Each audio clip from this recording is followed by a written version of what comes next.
चले आए बाबू लोग, गुड मॉर्निंग। आप सब कैसे हैं? उम्मीद करते हैं आप सब लोग ठीक होंगे। पिछले क्लास में हम लोगों ने क्लास 8 का हिस्ट्री, जिसमें हम लोगों ने कंपनी की आमदनी यानी कि राजस्व के बारे में चर्चा कर लिया था। और आज जो हम चर्चा करेंगे खेती में सुधार यानी कि कृषि में सुधार की जरूरत पे हम लोग आज चर्चा करेंगे।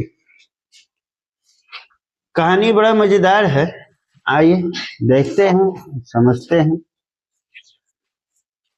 और आज से वैसे रमजान भी स्टार्ट हो गया है, ठीक है ना?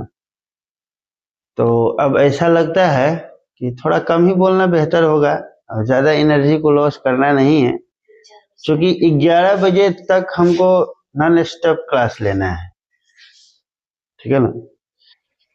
5 घंटा कंटिन्यू बोलने का मतलब ये हुआ कि पूरी एनर्जी को झोंक देंगे हम अभी, तो शाम में कहाँ से बचा के लाएंगे? बात समझे कि नहीं? तो थोड़ी बहुत स्लो मोशन में चलेंगे, मोशन स्लो होगा, ठीक है ना? बाकी इसकी गति कम नहीं होगा, गति वही रहेगा जो पहले होता है, ठीक है ना? आइए तो चर्चा करते हैं हम लोग फिर से एक बार। अपनी दुनिया में चलते हैं, खेती में सुधार की जरूरत। टॉपिक तो बहुत अच्छा है कि खेती में सुधार की जरूरत। इसमें कह रहा है कि 1793 में, ठीक है ना, 1793 में अस्थाई बंदोबस्त चार्ल कॉर्नवालिस द्वारा, किसके शासन में? चार्ल कॉर्नवालिस के द्वारा बंगाल, बिहार, उड़ीसा, बनारस और उत्तरी कर्नाटक में लागू किया गया, ठीक है ना? अस्थाई बंदोबस्त, ठीक है ना? राजाओं और तुलकदारों को जमींदारों के रूप में, है ना, जितने भी वहां के अस्थाई राजा थे, तुलकार थे, मतलब कि जमीन, उनको मतलब जमींदारों के रूप में मान्यता दी गई। जैसे सिक्किम में राजशाही शासन था, तो वहां पे आप जाइएगा तो कहिएगा जमीन कहाँ है, कहिएगा जमीन कहाँ है, क्योंकि वहां पे आपको बड़े बड़े पहाड़ ही दिखेंगे और एक्चुअल में वो पहाड़ ही लोगों की जमीन है। क्या है? वो जो बड़े बड़े पहाड़ दिख रहे हैं ना, वही उनका जमीन है। तब राजा के हित में जो काम कर रहा था, तो उपहार के रूप में राजा क्या करते थे? जमीन देते थे। क्या देते थे? जमीन देते थे, ठीक। आज के डेट में हम लोगों के यहाँ अगर कोई काम करता है तो उसको उपहार के रूप में नहीं, हम लोग वेतन के रूप में, वेतन भत्ता के रूप में उसको मंथली देते हैं। क्या देते हैं? मंथली देते हैं, ठीक है ना? लेकिन उस समय में क्या हुआ कि जब अस्थाई बंदोबस्त लागू किया गया कॉर्नवालिस द्वारा, ठीक है ना, तो राजाओं और तुलकदारों को, है ना, जमींदार के रूप में मान्यता दे दिएगा कि ये सब के सब क्या है? जमींदार है। उनका काम किसानों से लगान वसूलना, मतलब जो फार्मर लोग होते थे, जो किसान लोग होते थे, किसानी करते थे, उनसे क्या करता था? लगान वसूलने का काम करता था। यानी कि जो लगान वसूलते थे, जो टैक्स वसूलते थे, वो किसको ले जाके देते थे? कंपनी को राजस्व देना होता था, जो अस्थाई रूप से तय कर दिया गया। अस्थाई का मतलब कि फिक्स कर दिया गया था कि तोहरा हेतना ना हेतना देवे के बाद, ये का फिक्स है। जैसे आप लोगों का फीसवा फिक्स है, हाँ हेतना देवे के बाद देवे के बाद, ठीक बा नु?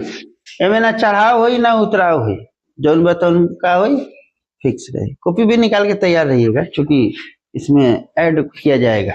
हाँ, इसलिए हाथ में हाथ रख करके बैठने से बेहतर है कि लिखेंगे, ठीक है ना? तो इसमें जमींदारों की जो भूमिका है ना, इसमें एक ही में करके कर दिया गया है ना? चाहे तो इसको आप अलग अलग भी छटका सकते हैं। बात समझे कि नहीं?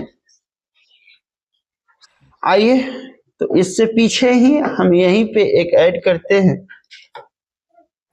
ठीक है ना। समझौते के उद्देश्य, समझौते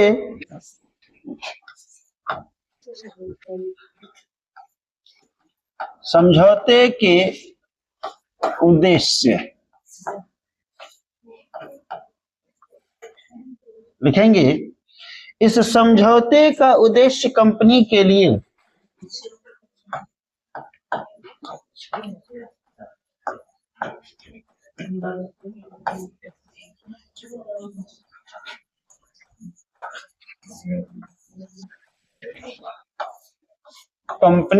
लिए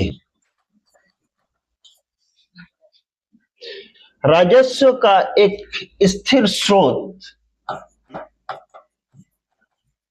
राजस्व का एक स्थिर स्रोत सुनिश्चित करना था।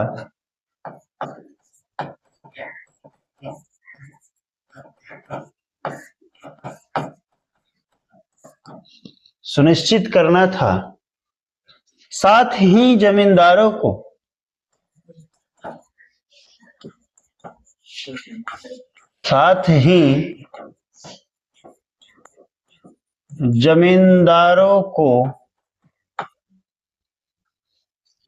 कृषि सुधारों में निवेश करने,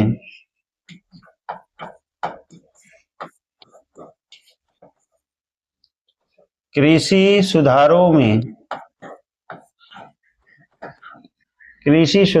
निवेश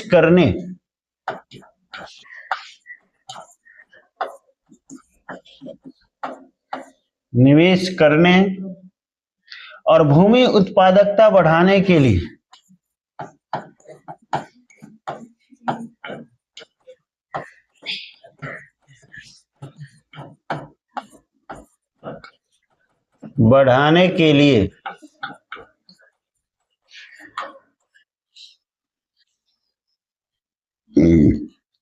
प्रोत्साहित करना था।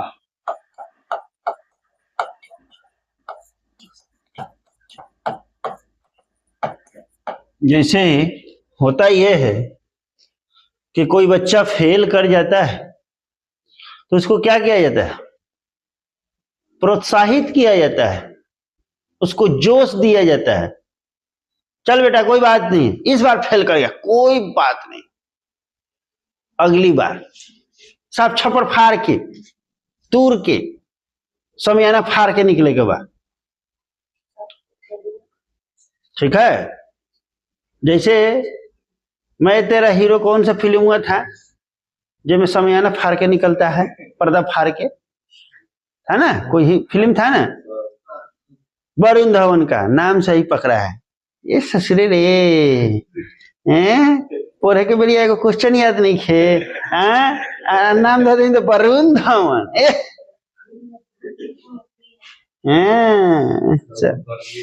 सब बुझते नहीं, ससुर तोरा पढ़े पे ध्यान ना बा, तोरे बियाह हुई करिया कलिठी से, टेंशन ना ले।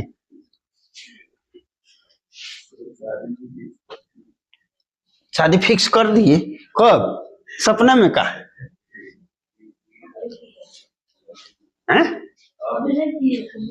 अच्छा, वैसे कल यो फिक्स करत रहे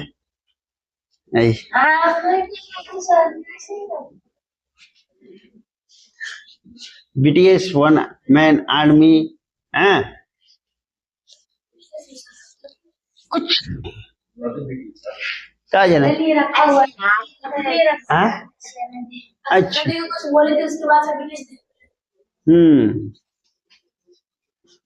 पता नहीं भैया, हमरे का मालूम कौना के कहाँ दिमाग चलता, अब हमनी के का पता बा।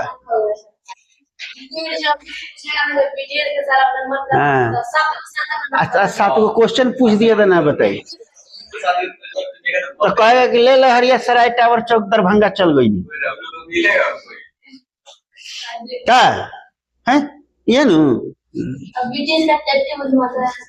टेटू बनवाता है। टेटू का कहलाता है रे? परमानेंट अपने स्किन में छपवा लेता है। अच्छा अच्छा अच्छा अच्छा, ओके छपवा लेला से बड़का भक्त कहलै बका, तू ससुर बड़का अंध भक्त ना कहलै बा। भगवान को ये तनी गोर है, चेहरा में भी लगा है वो इसलिए ज्यादा बीटीएस एक बैंड है, मुझे भी पता है। ब्रांड नहीं, बैंड है, बैंड बैंड बैंड का मतलब समझा? अरे सोहराब बैंड पार्टी हमनी के नहीं खेई जान जनबू चौक पर पु पु पु पु पु पु पु पु हां उहे डांस देता है, ठीक है। हां गन्ने को थोड़ा सा जैसे म्यूजिक आता है डांस कर लेता है उसी में फन लो। हां वैसे डांस से गाली का त ई त सोहराबू बैंड में त अच्छा अच्छा पहनलन सब कपड़वा पुपुया बजावे वाला और दो वहां ये लड़की का है। बात सही है। हो गया, नोट हो गया, चले आगे बढ़े। चलो भाई आइए अब बात करते हैं कि अस्थाई बंदोबस्त की समस्या की बात करते हैं, ठीक है ना। कंपनी को लगता था कि अस्थाई राजस्व होने से जमींदार जमीनों में सुधार के लिए खर्च करेंगे। कंपनी को यह समझ में आता था कि अस्थाई जो राजस्व है, जो फिक्स राजस्व है, निश्चित राजस्व है, उसके होने से जो जमींदार होंगे ना, जमींदार जमीनों में सुधार के लिए यानी कि उसके ऊपर खर्चा करेंगे। जैसे कि हम लोग किसी भी चीज में सुधार के लिए हम लोग करते हैं ना, जैसे कि घर की मरम्मत के लिए खर्चा करते हैं कि नहीं करते हैं, सुधार करते हैं कि नहीं, उसी प्रकार से ये सोच रहे थे। लेकिन जमींदार ऐसा नहीं कर रहे थे। जमींदार भी बड़ा चकोड़ा थे। कहा थे? चकोड़ा। क्योंकि कंपनी द्वारा तय किया गया राजस्व बहुत ज्यादा था। जो जमींदार राजस्व चुकाने में विफल हो जाता था उसकी जमींदारी छीन ली जाती। कहने का मतलब यह है कि ससुरे के ऊपर इतना ना टैक्स लाद दो, इतना ना लाद दो कि अंत में जब ना देवे सके तो क्या करबा, ठीक बात है, जमीन में लिख दे। ऐसा होता है गांव घर में। कहाँ होता है? गांव में। जो लोग ब्याज पे पैसे देते हैं ना गांव घर में, जमीन पर, गहना पर, ये सब पर गांव में देता है लोग ना। जमीन गिरवी रख दीजिए, आपको 5 लाख रुपए की जरूरत है, ठीक है, जमीन में गिरवी रख दा, ना दिया उसके बाद टैक्स लाद दियो, 5 रुपए सैकड़ा का, 5 रुपए सैकड़ा ल। अब उसके बाद में तू क्या करबा, जब तू ब्याजवा ना सधैबा, अंतिम में जब 5 के हो जाए 10, तो अब तू सोचबा कि 5 लाख के जमीनवा बा, 10 लाख के जमीनवा बा, ऐसा करते हैं ना, जमीन में लिख देते हैं, कहानी खत्म। तो जो पुरानका जमींदार था साहब, ये सब ऐसा ही अपने पास जमीन गुटियाया था, सब चकोड़ाई के। ये सब बहुत खतरनाक था सब। ठीक बा, समझ में आता ना। ये जो जमींदार है राजस्व चुकाने में क्या हो जाते थे, विफल हो जाते थे। अब ऐसा नियम था कि जो विफल हो जाएंगे टैक्स चुकाने में तो उनको क्या किया जाएगा, उनका कपड़ा पैजामा वजामा सब उतार लिया जाएगा, छीन लिया जाएगा। ठीक,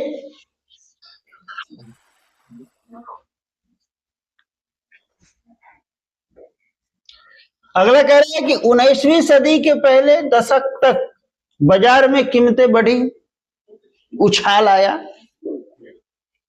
चीजों की कीमत क्या हुई, बढ़ी, डिमांड बढ़ा, चीजों की कीमत में बढ़ोतरी हुई और धीरे धीरे खेती का विस्तार होने लगा। लोगों के अंदर रुचि आने लगा कि भैया आप खेती करना चाहिए। लेकिन आज का जो जनरेशन है, आज के जो अभी प्रेजेंट टाइम का जो लोग चल रहे हैं, ये जनरेशन खेती करना नहीं चाहती है।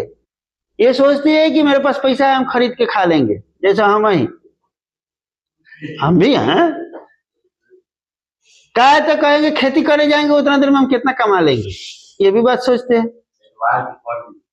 ठीक है, अभी हमने कल गया था हिंद्री बाजार दाल खरीदने के लिए, दाल खत्म हो गया था हमारे घर में।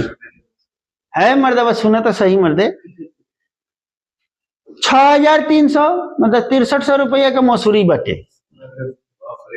ठीक बा। और दाल बेचे तो ससुर 9,000 के, कौन दाल बेच रहा है? मतलब साबुत मसूरी का दाम है कितना, 6,000 या 6300 ये रेट है, लेकिन वो बेचारा बेचा था 8800 लोकल। आजौन हाँ आजौन माने कुंटल तक किलोए नु भइल मरते हैं ने, ठीक बा। एगो पॉलिश किया हुआ जो दाल है ना, वो बकलोल दाल है, वो 75 रुपए। हाँ, लेकिन उसका दाना बड़ा बड़ा है, हमने लोकल वाला लिया। तो आज इस समझिए कि 31 वर्ष तो मेरा उम्र हो ही गया। मेरे बाबूजी के काल से लेकर के, मेरे दादा के काल से लेकर के, मेरे परदादा के काल से लेकर के अब तक हमारे घर में दाल नहीं खरीदाया था। समथिंग आपको हम बता दे, देश की आजादी का तो हो गया 75 वर्ष से ऊपर, ठीक है ना। ये 76वां अभी गणतंत्र मनाया गया है। हाँ 76वें नु 78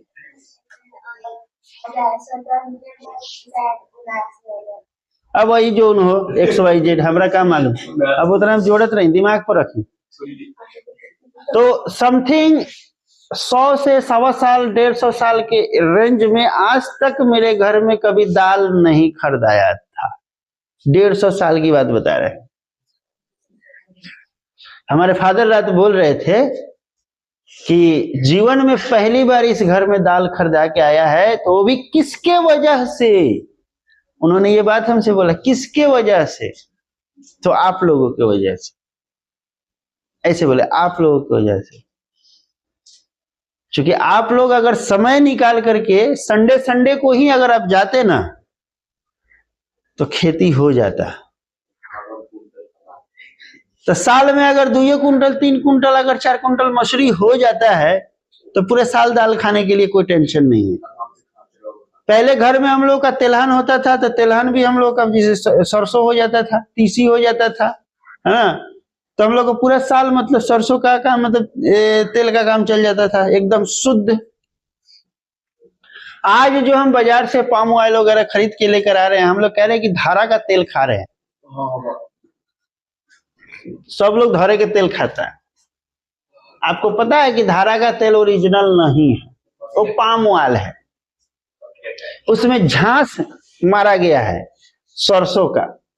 अब आपको इस चीज को चेक करना है,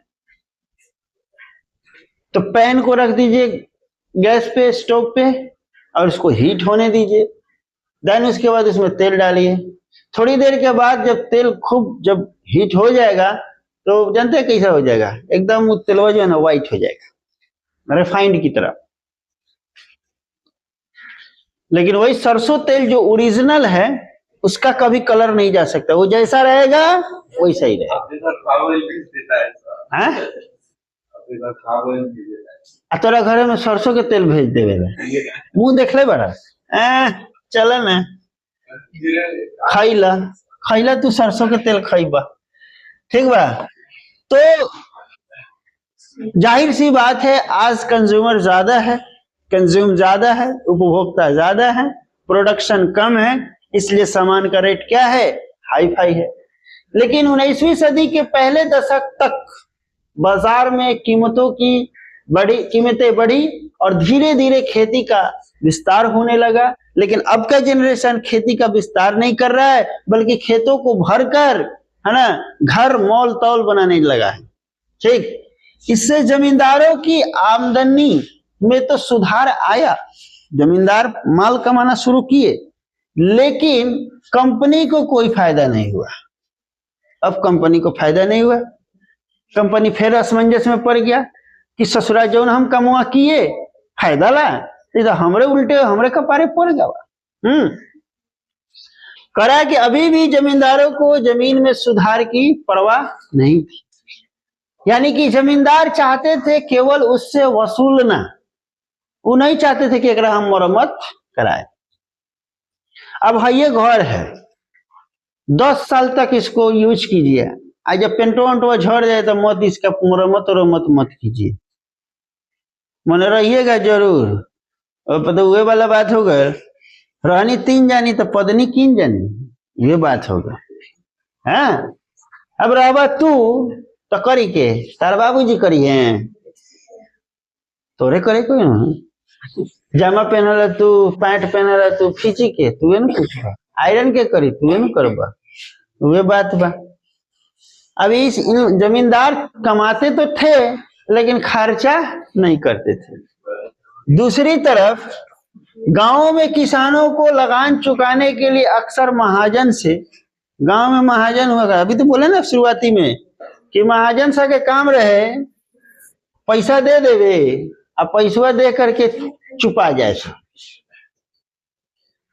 का पैसा दे के चुपा जाए, और चुपैला के बाद में कहे कि बढ़े ना तो ब्याजवा, एक दिन जमीनवा तो तोरा हम लिखाई। मतलब उनकी सोच पहले से ही होती थी कि हमारा एक जमीनवा हड़पे के है, बाद में तो ये पैसा दे ही ना पाई। हाँ, तो अंतिम में हम क्या करें, जमीन लिखवा लें हम। कर्जा लेना पड़ता था, लगान न चुकाने पर उसे पुश्तैनी जमीन से बेदखल कर दिया जाता था। मैंने जो बात बोला भाई, पुश्तैनी जमीन था भाई दे दे, ओकरा के कथी करबा तू, ना चुकैबा तो क्या करबा, ठीक बा ना। चलिए, इसमें एक चीज हम लोग ऐड करेंगे, लिखेंगे किसानों पर दमनकारी, हेडिंग डालेंगे यहीं पे, इसी में डालेंगे, जिस स्लाइड में जो डालेंगे उसके बाद ही लिखेंगे। बात समझे कि नहीं समझे, लिखेंगे किसानों पर प्रभाव, किसानों पर प्रभाव,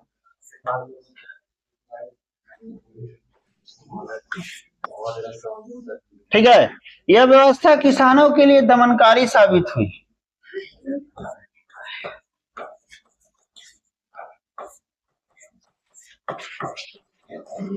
किसानों के लिए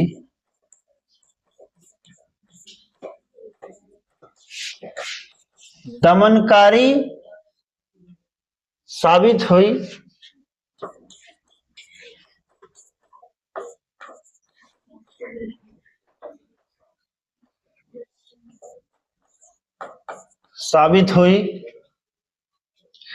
जमींदारों द्वारा वसूले जाने वाले उच्च किराए,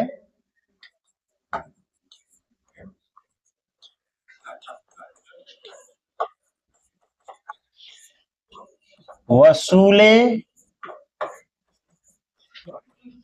जाने वाला उच्च किराए,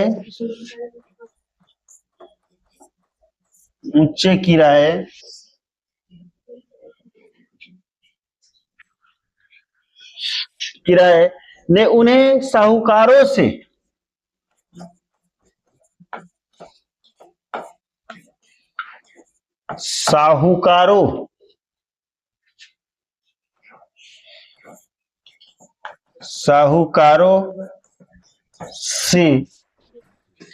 ऋण लेने के लिए, ऋण का मतलब क्या होता है, चुप, ऋण लेने के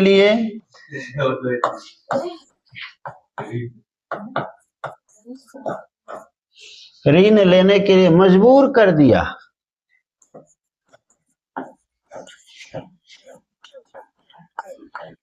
एगो एजन बगल में मोहल्ला बा, कोकरी की जरूरत होखो चाहे ना होखो, किस्ता जरूर उठाई, आ किस्ता उठाया खूब मुर्गा टंगड़ी चापी, आ जब किस्ता देवे के बारी आई तो घर और बंद करके फिरार। एजन एगो मोहल्ला बा बगले में, ठीक बा। इन ऋणों को चुकाने में असमर्थ होने पर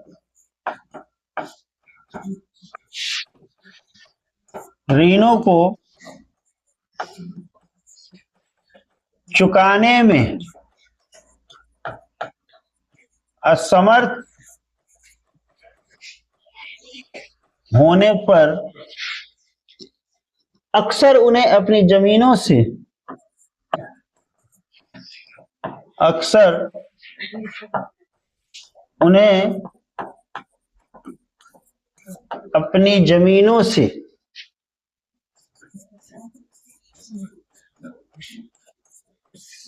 जमीनों से बेदखल कर दिया जाता था।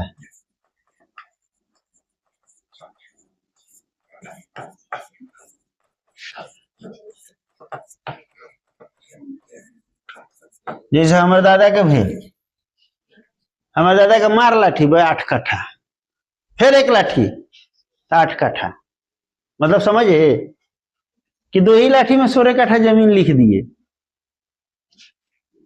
क्या लाठी में? 2 लाठी में 16 कट्ठा जमीन टनाक से ना लिख दिए। लिखा ना बेटी? लिखा तो नहीं लिखा? 4 डंडा लगाए तो नहीं 2 पेज लिखिए देब।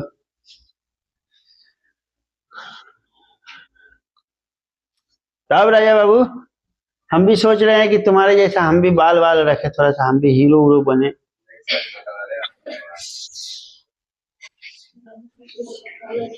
वैसे प्रीतिया का बढ़िया चले के बाद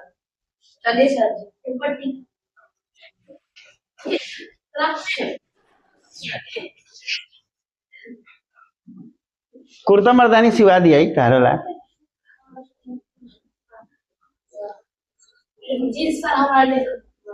तोरा जींस किन दे ना, तोरा पार्टी वेयर के ना पटापटी पे के पैंट सिवा दे, छोरी वाला चलेगा ना? कौन अनरिया में टॉप जाइए? हाँ भाई,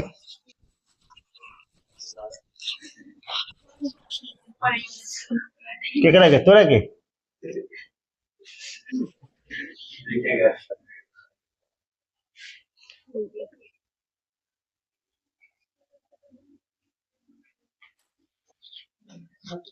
हो गया बउआ। चलिए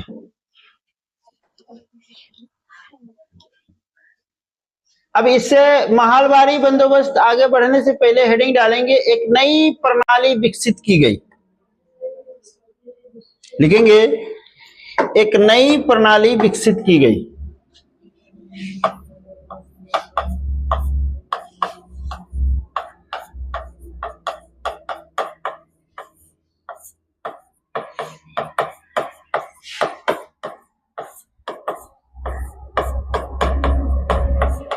एक नई प्रणाली विकसित की गई,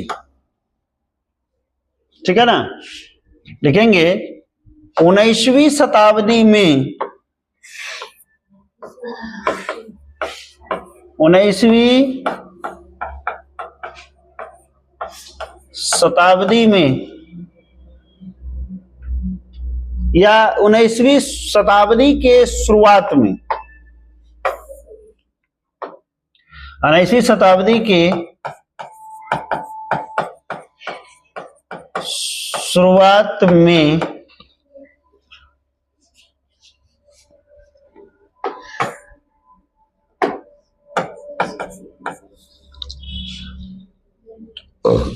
कंपनी के अधिकारियों ने लाभ को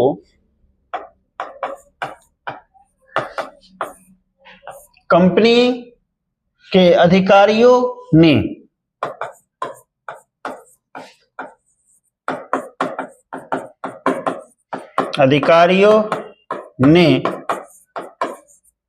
लाभ को अधिकतम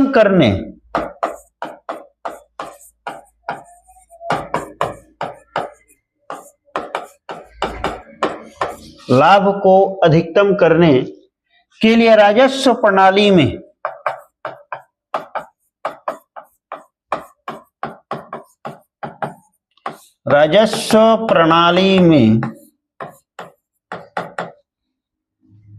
सुधार करने की आवश्यकता को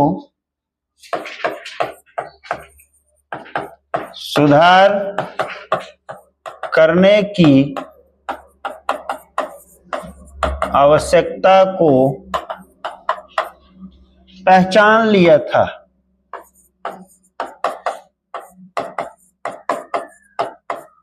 ये ससुरा सा के आंखवा सीसीटीवी रही करे हैं बउआ? ये ससुरा सा के आंखवा सीसीटीवी रही का? सही बात है। हाँ। बोका हवस करे सब में। हाँ हैं?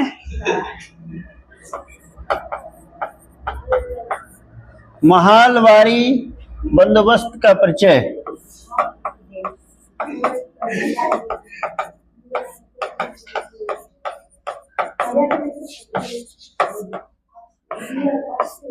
रियो सोचत होई कि जे कैसन भाई बा हमरा। एक अंग्रेज होल्ट मैकेंजी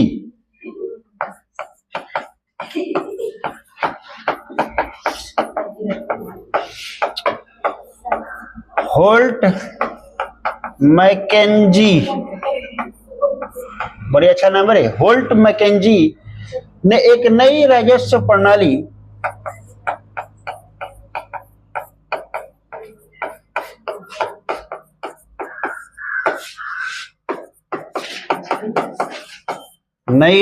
प्रणाली विकसित की जिसे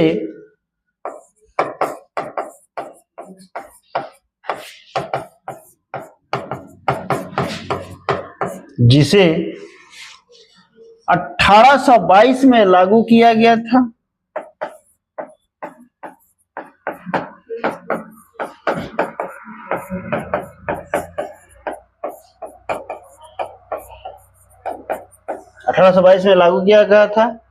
वह प्रणाली जिसे महलवारी बंदोबस्त के नाम से जाना जाता है।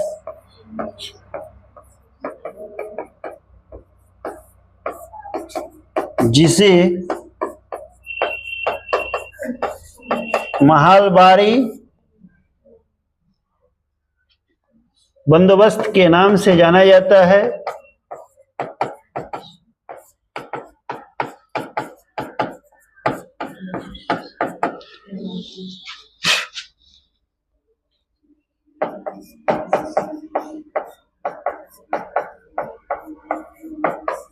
महलवारी बंदोबस्त के नाम से जाना जाता है।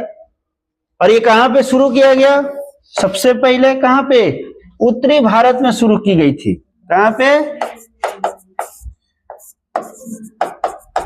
उत्तरी भारत में।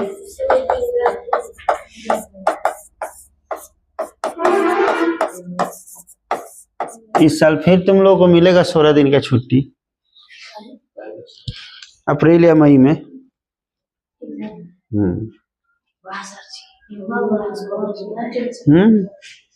और तो पढ़ा दीजिए कि फिर करते करते 16 दिन खत्म हो गया। चलो फिर आके धमक जाएंगे। हो गया।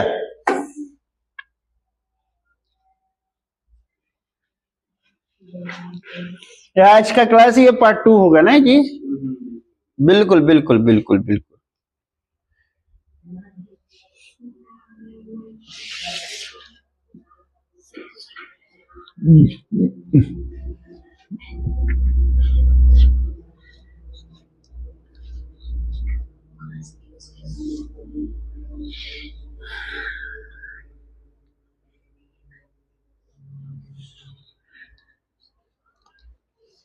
हो गया। बढ़े आगे। 7:08 हो गया भाई। एक और टॉपिक है इसमें, कार्यान्वयन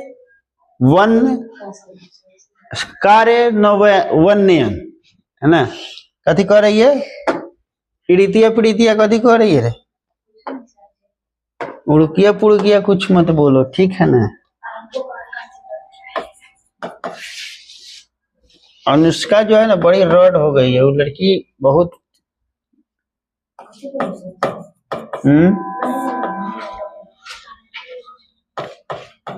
एवं राजस्व वितरण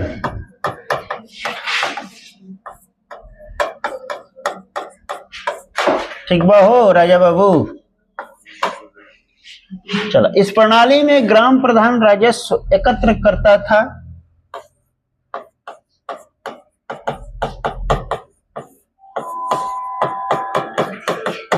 ग्राम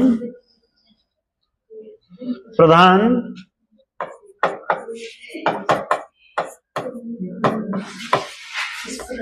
राजस्व एकत्र करता था और उसे ब्रिटिश अधिकारियों को भेजता था।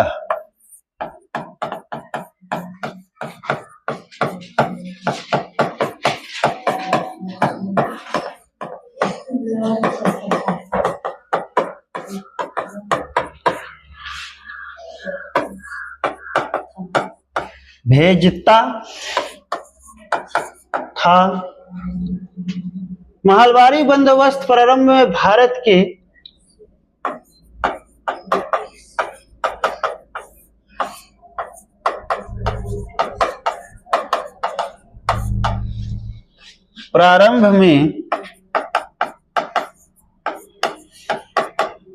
भारत के मध्य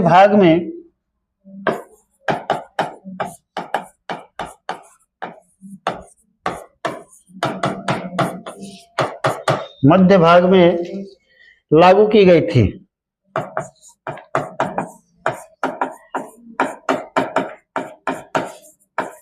एक बात जानते हैं, जो पिछला में हमने बोला कि उत्तरी भारत में शुरू की गई थी, है ना, उसके बाद में भारत में कहां पे, मध्य में, ठीक है ना, सेंटर में किया गया था।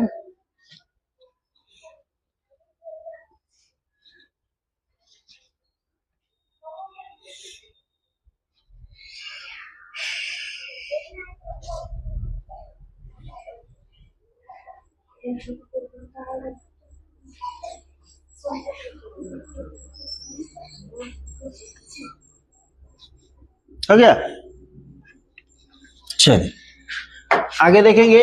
वही चीज है, महलबारी बंदोबस्त, बंगाल, यहां पे देखिएगा तोरो खांसी हो गल कब हो। महलबारी बंदोबस्त बंगाल प्रेसिडेंसी के उत्तर पश्चिम प्रांतों के लिए होल्ट मैकेंजी, मैंने जो वहां लिखा है वही होल्ट मैकेंजी नामक अंग्रेजों ने महलबारी बंदोबस्त तैयार की, जिसे कब लागू किया गया था, 1822 में लागू किया गया था। इसमें गांव के एक एक खेत के अनुमानित राजस्व को जोड़कर हर गांव या ग्राम समूह महाल से वसूल होने वाले राजस्व का हिसाब लगाया जाता था, और राजस्व अस्थायी रूप से तय न करके इसमें समय समय पर संशोधन की गुंजाइश रखी गई थी। मतलब कि उपज के अनुसार उसमें तय होता था कि ऐसा उपज ज्यादा भेल बा तो पिछला साल तो 5 टीना दिले रहा, हाँ पिछला साल कितना दिला 5 टीना, तो इस साल कितना देबा, मैंने 7 टीना देबा लोग, कितना 7 टीना, ठीक बा। तो इसमें संशोधन की गुंजाइश था, हर साल मतलब कि बढ़ सकता है या घट सकता है। अब मान लीजिए कि उपज होवे नहीं, क्या कहता दीजिएगा, कहते जान दे दीजिएगा, वही वाली बात था। राजस्व इकट्ठा करके कंपनी को अदा करने का काम जमींदार की बजाय गांव के मुखिया का, यानी कि जो गांव के प्रधान होते थे उनको दिया जाता था। बात यह है कि देशवा के लोग ससुरा गद्दार था, तो कहा जैसे महात्मा गांधी आ गए, समझे कि देश आजाद हो गया, न तो हाफ पैंट टोपी वाला होता सब तो आज तक आजाद नहीं होता। बात समझे कि नहीं समझे? हाँ, अगले क्लास में हम लोग देखेंगे मुनरो व्यवस्था, रैयतवारी व्यवस्था। मुनरो को ही हम लोग क्या बोलते हैं, रैयतवारी व्यवस्था, है ना। तो अगले क्लास में इसको देखेंगे, ठीक है ना, नेक्स्ट क्लास। अगला जो पार्ट होगा वो पार्ट होगा आपका 3, क्या होगा, पार्ट 3 होगा। ये पार्ट 2 था, ये क्या था, पार्ट 2, ठीक है। इसी के साथ, है ना, लेते हैं आपसे विदा, फिर मिलते हैं अगले क्लास में। तब तक के लिए मन लगा करके, दबा करके पढ़ते रहिए, और वीडियो अच्छा लगा हो तो लाइक, सब्सक्राइब, शेयर और कमेंट दबा के कीजिए। Thank you so much. चलिए।